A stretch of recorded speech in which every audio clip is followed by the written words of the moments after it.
अगर आप आज की विषम परिस्थिति में स्वस्थ हैं, आपको बुखार नहीं आ रहा है, खांसी नहीं आ रही है, तो यकीन मानिए आप इस दुनिया में बहुत ही सुखी इंसान हैं। आपकी जिम्मेदारी बनती है कि अपने आसपास के लोगों का सहयोग, समर्थन और सपोर्ट करें, उनको मदद करें, तन से, मन से, धन से।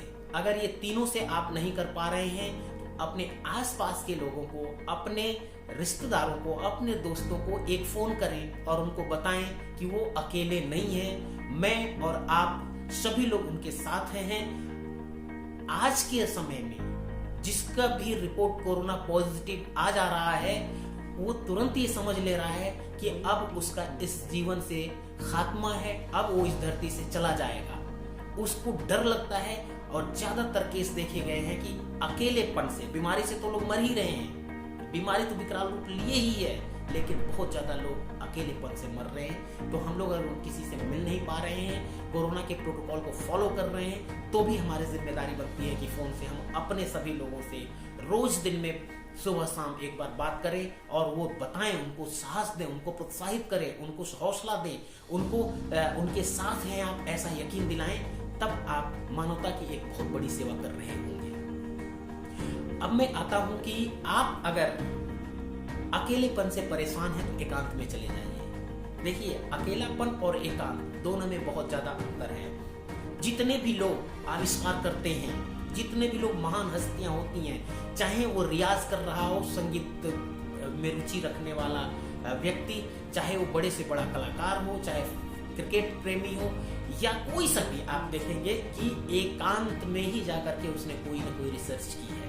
जब भी भीड़ से अलग कोई व्यक्ति जाता है, तब जाकर के वो कोई ना कोई इतिहास रच देता है। तो आप और हम, आज का जो समय है ये एकांत का मिला हुआ है, इसको भी आप सकारात्मक रूप से लें, पॉजिटिव लें। जो भी लोग हमारे जीवन से, हमारे रिश्तेदार, हमारे अपने जा रहे हैं, वो हम रोक नहीं पा रहे हैं, कोई बात नहीं, लेकिन अगर हम अपने घर में सेफ हैं, सुरक्षित हैं और अकेले हैं, तो उसका सदुपयोग करें। अच्छी अच्छी किताबें पढ़ें, यूट्यूब पे अच्छी अच्छी वीडियो देखें और अपने जीवन को और निखार लाने की कोशिश करें। आप देखते हैं कि एकांत का कितना महत्व है कि जब पेशेंट बहुत ज़्यादा बीमार हो जाता है तो उसको एकांत में ले जाकर के आईसीयू में रखा जाता है। आपने देखा है कि जब भी कितने भी बड़े से बड़ा व्यक्ति जब निराश होता है तो खुद बोलता है कि मुझे एकांत की जरूरत है। तो उस एकांत जो आज मिला हुआ है, भीड़ भाड़ से आप दूर हैं, तो उस एकांत को हथियार के रूप में यूज करें और आप जो भी हैं, जैसे भी हैं, उसको बदलने की कोशिश न करें। अगर आप जैसे आप अपने आप में मूलभूत परिवर्तन नहीं कर सकते, जो ईश्वर ने जैसा आपको बनाया है आपको वैसा ही रहना है, उसमें आप परिवर्तन कुछ कर ही नहीं सकते। और ईश्वर की आप सर्वोच्च रचना है, ऐसा यकीन रखें। आप ईश्वर की बेमिसाल कृति है कि उस पर आपको यकीन रखना ही होगा, तभी जाकर के आप खुद का सम्मान करेंगे, खुद से प्यार करेंगे, तभी जाकर के बात आगे बढ़ेगी। मैं एक छोटी सी बात बताता हूँ। निराश जो लोग हैं आज की परिस्थिति में, उनके लिए एक छोटी सी घटना मुझे याद आती है। वैसे है तो ये काल्पनिक, लेकिन बहुत ज्यादा शिक्षाप्रद है। एक समय की बात है कि एक संत किसी जंगल से गुजर रहे थे, उनके ऊपर एक पानी की बूंद गिरती है, सर उठा करके ऊपर देखते हैं तो देखते हैं कि एक कौवा है, रो रहा है, बहुत ज्यादा दुखी है। पूछा, भाई तुम क्यों रो रहे हो, तुम्हें क्या कष्ट है?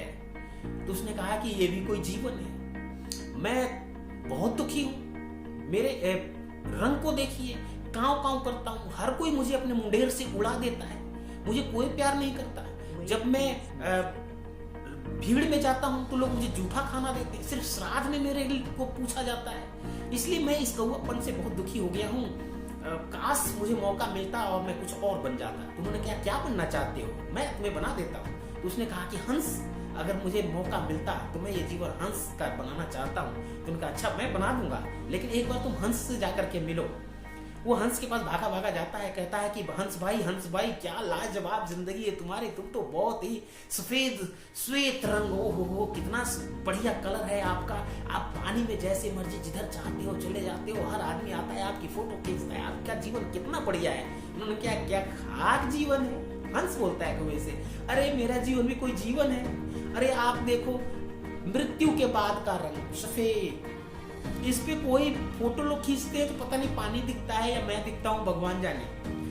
कुछ नहीं, बहुत ज्यादा मुझे दिक्कत है, मैं इस जीवन से खुश नहीं हूँ। अच्छा तो चलो, एक संत मिले हैं, वो कह रहे हैं कि जैसा जीवन चाहोगे वैसा बना दूंगा। दोनों भागते हुए संत के पास जाते हैं। संत से कहते हैं कि मैं बहुत परेशान हूँ। उन्होंने हंस से कहा, अच्छा तुझे भी मौका मिले तो तू क्या बनना चाहेगा? उसने कहा कि महाराज मुझे अगर मौका मिल जाए तो मैं मैं पैरट, मैं तोता बनना चाहता हूँ। कितना हरा रंग वो हो, सब लोग उसको अपने घर में पालते हैं, लाल चोंच, और उसको बादाम खिलाया जाता है, किशमिश खिलाया जाता है, मिर्ची, अमरूद, फल, सारी चीज उसको मिलते हैं। अच्छा मैं उन दोनों को तोता बना दूंगा, पहले तोता से मिले आओ। तोता के पास जाते हैं, वो लोग घूमते हैं, तोता दिखता नहीं है। तब तक बाद में उन्हें तोता मिलता है, जाकर के तोता से कहते हैं, भाई तुम्हारा जीवन तो बहुत बढ़िया है, हरा रंग, क्या चटक, लाल होठ आपके, और मिट्टू हैं, आप घरों में पाले जाते हैं। तो उसने कहा, अरे भाई मैं अब इससे बहुत परेशान हूँ, ये भी कोई जीवन है? बिल्कुल परेशान हूँ, हरा से हरा मिल जाता हूँ, बाद में मुझे मैं दिखता ही नहीं, वो हरे से हरे रंग है। सब लोग मुझे कैद करके रखते हैं, जब भी कोई प्यार करता है तो समझ लो मुझे वो पकड़ के जकड़ के रख लेता है। तो मैं तो भाई इस जीवन से बहुत परेशान हूँ। अच्छा तुम भी जीवन बदलना चाहते हो? चलो संत के पास, तीनों संत के पास भागे भागे जाते हैं। कहता है हंस तोता कि हाँ महाराज मैं भी इस जीवन से परेशान हूँ, तो तुम क्या बनना चाहते हो? कहा कि मोर बना दो साहब। मोर भारत का राष्ट्रीय पक्षी, जब वो नाचता है तो लोग ताली बजाते हैं, उसका इंतजार करते हैं। हंस के पास जाकर उन्होंने कहा कि जाओ पहले मोर से मिल के आओ। मोर के पास जाते हैं। मोर भाई तुम्हारा जीवन तो बहुत सरल है, क्या तुम्हारे पंख हैं, क्या तुम्हारी चाल है? जब तुम नाचते हो तो लोगों के जीवन में खुशियां आ जाती हैं। बहुत सारी तारीफ किया इन लोगों ने। तो मोर बोलता है, अरे भाई मैं इस जीवन से बहुत परेशान हूँ, तुम देखो सुनो, जब भी मैं नाचता हूँ, जब मैं खुश होता हूँ तो मुझे पकड़ा जाता है, मुझे मारा जाता है, मेरे पंख तक नोच दिए जाते हैं, और मेरा पंख ही सुंदर है, मेरे पैर देखो कितने खराब हैं, मैं कुछ किसी भी चीज से मैं बढ़िया नहीं हूँ। जब भी लोग मुझे नोच करके अपने घरों में रखते हैं, लेकिन मुझे कोई नहीं पूछता, मेरे पंख के लिए ही, मेरे पंख की खूबसूरती है, बाकी मैं तो बहुत परेशान हूँ। कहा अच्छा चलो संत के पास गए। तो मोर ने कहा कि प्रभु मुझे अगर बनाना है तो कौवा बना दो, क्योंकि कौवा को कोई मारता नहीं है, कौवा अपनी मर्जी से जहाँ आए जाए, कोई उस पे बंदिशें नहीं है, इसलिए मैं तो कौवा बनना चाहता हूँ। फिर कौवा की आँख खुल जाती है और कहता है कि वो यानी कि ईश्वर ने जो भी बनाया है वो सर्वोच्च रचना है। इसलिए आप लोगों से मैं ये कहना चाहता हूँ कि अगर आप किसी कारण से, किसी वजह से दुखी हैं और परेशान हैं, तो आप दुखी और परेशान ना हो, क्योंकि ईश्वर ने आपको सर्वश्रेष्ठ बनाया है। हाँ, आप अपने बनाए हुए लक्ष्य तक अगर नहीं पहुंच पा रहे हैं, आपके आसपास के लोग आपका समर्थन सपोर्ट नहीं कर पा रहे हैं, तो यकीन मानिए लोगों ने आपको अकेला इसलिए छोड़ा है कि उनको पता है कि आप अकेले भी बहुत बड़ा काम कर सकते हैं, आप बहुत बड़ी बड़ी रचनाएं कर सकते हैं, आप बहुत बड़े बड़े योगदान इस समाज के लिए कर सकते हैं। इसलिए निश्चिंत होकर के आप लोग अपने आप का ख्याल रखें और इस विषम परिस्थिति में एक दूसरे का सपोर्ट और समर्थन करें। कोरोना से बच करके रहें। कोरोना का टीका आ चुका हुआ है, उसको जरूर लगवाएं, उससे कोई नुकसान नहीं है। ये सारी सरकारें, चाहे वो केंद्र की सरकार हो या राज्य की सभी सरकारें, अपनी तरफ से संपूर्ण योगदान कर रही हैं। अचानक आई इस त्रासदी से कोई भी तैयार नहीं था, इसलिए किसी को ब्लेम गेम में न फंसे। और इस हुई है सोई जो राम रचि राखा को कर बड़ा हमें चाहा।